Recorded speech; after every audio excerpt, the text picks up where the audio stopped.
Hello, StarCraft fans! This is Falcon Paladin coming to you with yet another daily Legacy of the Void upload, and today we have a game between Nerchio and PtitDrogo on Mech Depot, the latter edition. Lots of O's in this cast. Got this replay from LOTV. I put a link in the description to his Twitch channel. Go ahead and follow and subscribe if you're interested in high-level StarCraft 2 content. And let's get right on into it. In the bottom left corner of Mech Depot, we have the red Zerg player. It is Nerchio, considered one of the best Zerg players on planet Earth.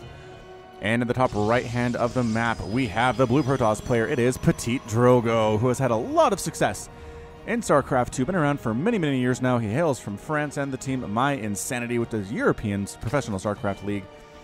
Nerchio, on the other hand, is from Poland. Oh, man. I'm like 89% sure that's the case. Sometimes keeping straight everybody's nationalities is a little difficult. So we're going to do this. We're going to do a quick Nerchio search. Google's like, what is Nerchio? What are you talking about? That's a good question, actually. Let's pull up Nerchio StarCraft 2. That gets us to Team Liquid, and he is from Poland. Excellent. Okay, very good. I got it right. Hooray. Gateway here from PtitDrogo. Assimilator. Cybernetics Core.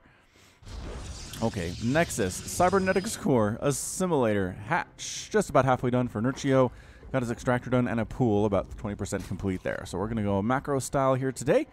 No crazy proxies from anyone, no crazy one base roach all-ins from anybody, which is actually kind of hard to do just because you really don't have the production available on one base to support the 12 workers you start with. So even if you go all in, 2 bases is fairly standard in Legacy of the Void.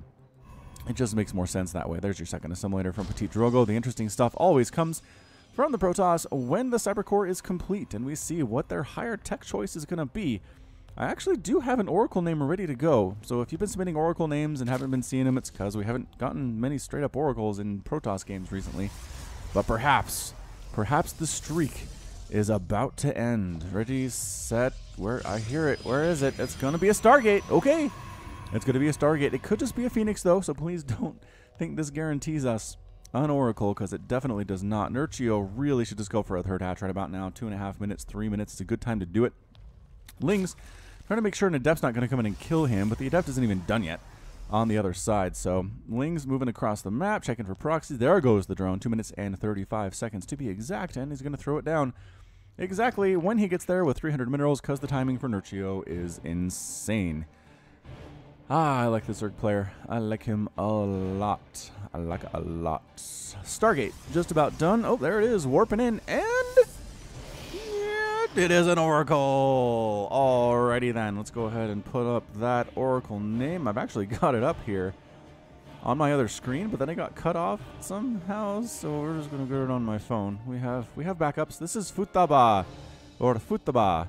After her friends helped her escape from a mental trap that had her stuck as a shut-in, genius hacker Futaba Sakura sought to expand her horizons, searching through a vast universe of cyberspace for something new to occupy her attention. She eventually ended up hacking and taking control of a Protoss Oracle many light years from her own planet. Jeez, that's good. And she quickly proved so effective against the enemy that the Protoss commander didn't seem to mind, despite her odd use of elite gamer lingo and her assistance on sending calling cards before striking the enemy, threatening to take their heart. Alright, Futaba, here we go. Moving out. Lings, they scout each other. Oracle sees the Lings. Lings see the Oracle. Adept's coming back home to wall this thing off against the Ling flood that is coming here. Oracle, Futaba, going to try to sneak on in. That Warcaller finishes just in time. A couple drones died, but that could have been a lot worse. Could have been a lot worse. Lings, oh, can they get through? There's not a wall. Oh no, PtitDrogo! Not a wall. You had one job. Adept's Lings getting immediately on the probes that are getting gas. Slowing down the gas income for a Protoss is the way you want to go. Takes a while to replace those. And is the Oracle coming home to deal with this? The Oracle's forced to come home to deal with this. There's another Oracle out too. We have seen Oracle pairs more often than not. But look at this. Immediately replacing the probes on that gas. Lings getting killed. Nice micro there by PtitDrogo, making it happen. So 4 probes in exchange for 2 drones, but a lot of Lings died too. 12 Lings died. Oh, 6 probes have been killed so far. That's interesting. Oh, I guess over here. Yeah, the probe that was trying to throw up this third base. Oracle's defending that pretty darn well. Adepts to third base for PtitDrogo just south of his natural is going to come up just fine. Spore crawlers in all of the bases for Nerchio now, recognizing there are 2 Oracles, and Phoenix production has begun here too. We still don't have Warp Gate for PtitDrogo. Is he... Dang, is he going Sky Toss here? He might just be straight going Sky Toss, or... I mean, it's a robotics facility, so maybe not. Oh, there's your Warp Gate. There it is. He had it done. He just hadn't turned his gateways into Warp Gates yet. Which is why it didn't show up as happening here, because it was finished. It was already finished. I was going to say, why would you ever skip Warp Gate? It's just not a good idea. Double Oracle swinging on in here to the main base. Queen's hauling to get up there close enough. And a Ling drop from Nerchio inside the main base while Lings are attacking this third base too. Heading on home, Oracles, or Mothership Core defending with Photon Overcharge. Pretty darn good stuff. Oracles are out, but guess who's here? Lings inside the main base of PtitDrogo. Picking off a couple more probes again, getting the ones on the gas is the way to go. Some Adepts warp in. That's why you have the warp in ability. Also, some Adepts here at the third base of Nerchio, getting surrounded by Lings and Queens fairly well. Psionic transferring out. Oh, one of them Psionic transfers out. Where the heck did you go? But the other ones are still here killing drones. The Lings and the Queens, he bought it. Oh, what a fake by PtitDrogo. Basically makes the Lings leave because he thinks they're going to Psionic transfer out. And then look, cancels again. She likes this situation these Adepts do. Fourth base is coming out for Nerchio, but he is under a lot of harassment. Oracles running around killing stuff. Phoenix trying to murder Overlords at the same time. This is a just full-on assault from PtitDrogo, but guess what? Nerchio is not content to sit back and defend. He's going to counterattack with Lings. He's going to drop again. If you're not going to kill this Drop Lord, he says, then I'm going to keep using it. Lings do get shoved away from the third base by Photon Overcharge once again. Zerg players are looking forward to when Photon Overcharge is not a thing anymore. It's just such a good defensive thing. Lings getting in here at the main base once again, trying to pick off those probes on the gas and then getting out. Templar Archives, boop. Now warping in. The Phoenix, the Phoenix found this Drop Lord, finally getting shut down. Gonna get the Zealot. Yes, the Zealot actually ends up getting killed here. So more Zealots defending, meaning the Lings can't get inside that mineral line. Oracle's trying to fly into the main base again. There's only a Spore Crawler here and a Queen. I don't know if that's going to be enough. Picking up some transferring drones is good. 3 kills on the drones, not a bad place to be. This is a crazy game. 9 drones killed so far compared to 15 probes. And at 72 to 60 harvesters, Nerchio really showing why he's one of the strongest Zergs on planet Earth right now. Oracle's flying around just trying to find somewhere to go, but there are so many Queens out on the field. 6 of them. There are Spore Crawlers at every base. There are now Hydras running around too. Injects aren't that great for Nerchio because he's got his Queens. A lot of his Queens are out on base defense, and there's just a lot of things going on. Hydra's picking off one of the Oracles. Oh, Futaba. Bad times for you, my friend. Bad times indeed. Zealot, Warp Prism, Micro, warping stuff going on for PtitDrogo. He's planning on it, is what he's doing. Also throwing down a 4th base here at the 8-minute mark, despite all the craziness that has happened thus far. Double pumping. Is he double pumping Immortals here? Looks like he is. Double pumping Immortals. And really, against Hydras, I struggle with this. I really do. Hydralisks do so well against Immortals. Not like you're going against Roaches. And I've had it explained to me, you want the Immortals for when the Ultralisks or the Lurkers show up. Which, okay, fair enough. There's a Lurker Den coming in now. But if this Hydralisk attack shows up earlier than you think, the Immortals are moderately useless. But thankfully for PtitDrogo, he does have High Templar with Psionic Storm being researched right this very second. So I think by the time an attack comes, that storm should be just about done. Actually, both teams trying to knock down these rocks, protecting the 4th base of PtitDrogo at the same time. PtitDrogo falls back, throwing down some cannons. He's got stasis wards in interesting locations. Upgrades, +1 melee attack is done. Working on +1 missile attack as well is Nerchio, and making more and more High Templar. He's not turning these guys into Archons, just kidding. He just started making one into an Archon too, actually. Oh no, just one. That's actually a cannon. So, yeah, Zealots here to deal with the Lings, and then the Storm to deal with the Hydralisks.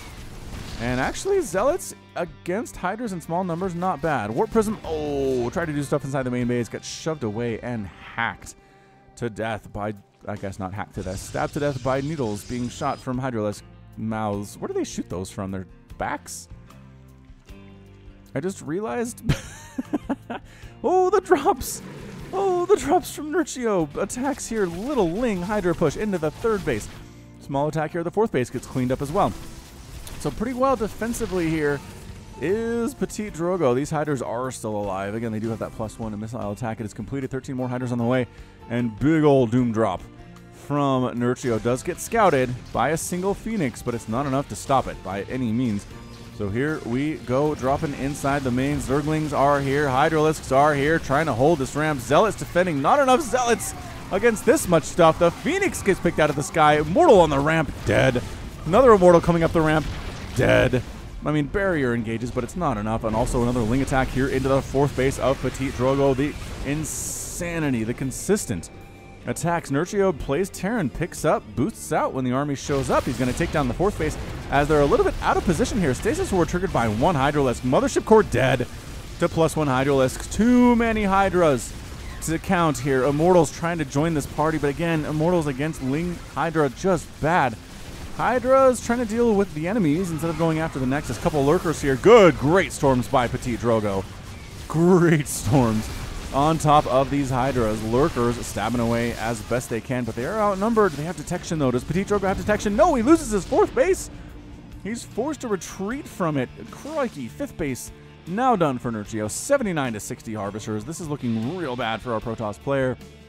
183 to 124 total supply. Small army here defending the main base for PtitDrogo. Small army defending the 3rd base. Replanting the 4th base, and it looks like he's just going to stick on Lurker Hydra Ling for now, which I like so much better than Hydra Baneling. I just do. I don't know. Maybe I'm wrong about this, but Nerchio is doing pretty well without any Banelings at all against Protoss. Huh.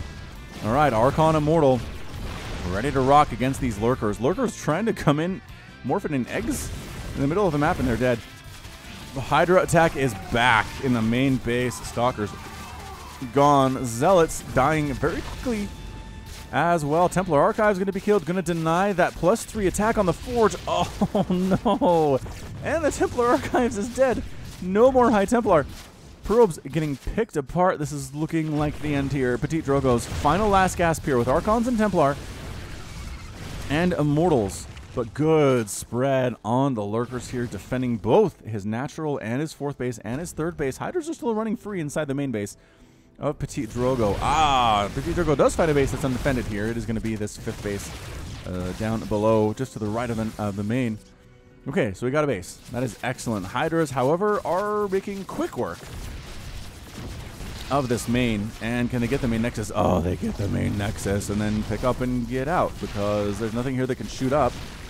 I guess you could try to storm it. Nope, not going very well. Ling's inside the newly constructed 4th base. So many dead probes. That could be the death now for PtitDrogo. He's lost 50 probes, and he's killed 9 drones. That is a bad ratio. Really, really bad ratio here. Archons and Immortals still running around on the creep, but the longer you do this, the more time it gives Nerchio to get his army up. Oh, he's making Banelings. He heard me. He was like, hey, Falcon, Banelings aren't bad. Check this out. I'm going to make some, and I'm going to win anyway. Well, yes, but come on. At this point, at 78 to 36 Harvesters, it's pretty much a foregone conclusion, unless PtitDrogo can do some crazy stuff with this Archon Immortal, with only +2 attack, mind you. If he had +3, it would help. And there are the Lurkers burrowing. Are there enough Immortals to get rid of it? Storming on top of the Lurkers. They have enough HP. They can deal with that. Also transfuses, keeping them alive. Great transfuses out of Nerchio there. More Zealots joining the party, continuing this Immortal production. Again, a lot of Immortals can crush through this line of Lurkers. No big deal. But it's just the Hydras are a problem. This is a lot of Hydralisks. A lot of Hydralisks. I mean, we're looking at 30 or so. Trying to pick off some reinforcing units here as PtitDrogo. This army is so big. Some DTs, but there's Overseers for Nerchio. No big deal. 4th base. Attack from the north. Did not expect this one. If you are racist, I will attack you with the north. Copyright Michael Scott. 4th base going to die for the 2nd time in this game, unless the army can prevent it. Storms, and yeah, some Hydras left behind to get rid of that Nexus.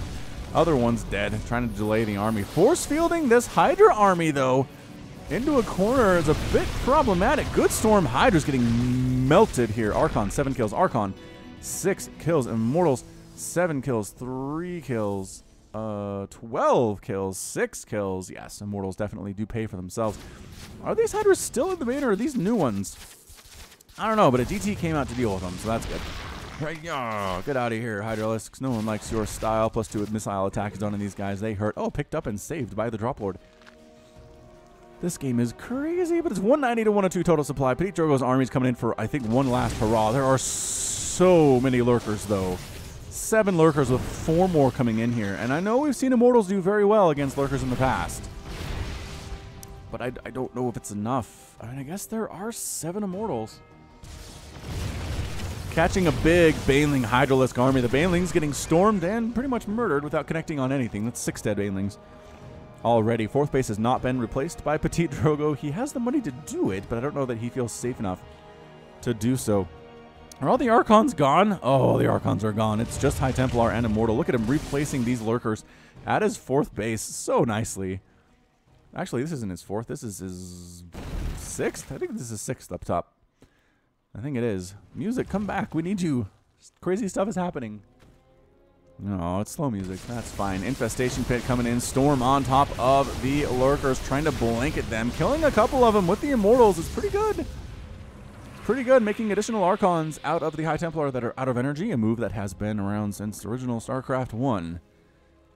And Archon does finish without getting killed, which is good. Hydra's getting murdered. I feel like the resources lost here is yeah, it's pretty even. About 21,000 for Nerchio compared to, yeah, about 21,000 for PtitDrogo. It's just the number of bases that Nerchio has is helping him immensely. Storms that mineral line. Goodbye. 16 drones. What?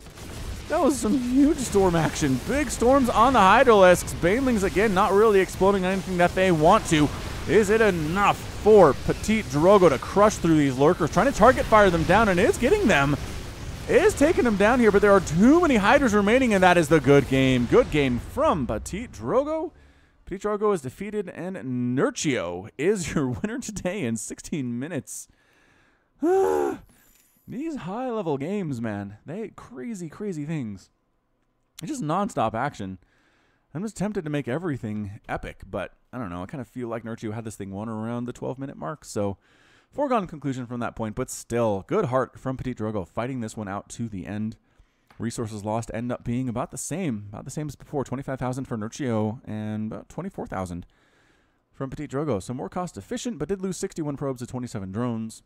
Did end up losing 10 Immortals, 8 Archons, and just kind of scatterings of other stuff. 3 Nexuses was a big deal. Only killed 1 hatchery of Nerchio's. 92 Hydras died, 191 Lings, 7 Lurkers, 14 Banelings, which I feel like maybe 2 of them connected where they wanted to. Banelings and CVP. And that's going to be it from me. So this has been Falcon Paladin coming to you with yet another daily Legacy of the Void upload. Go ahead and hit that like button. Hit that subscribe if you like what you saw and what you heard today. You can also catch me on Twitter, Facebook, and Patreon, all at /Falcon Paladin. And until next time, as always, thank you so much for watching, and you take care of yourself.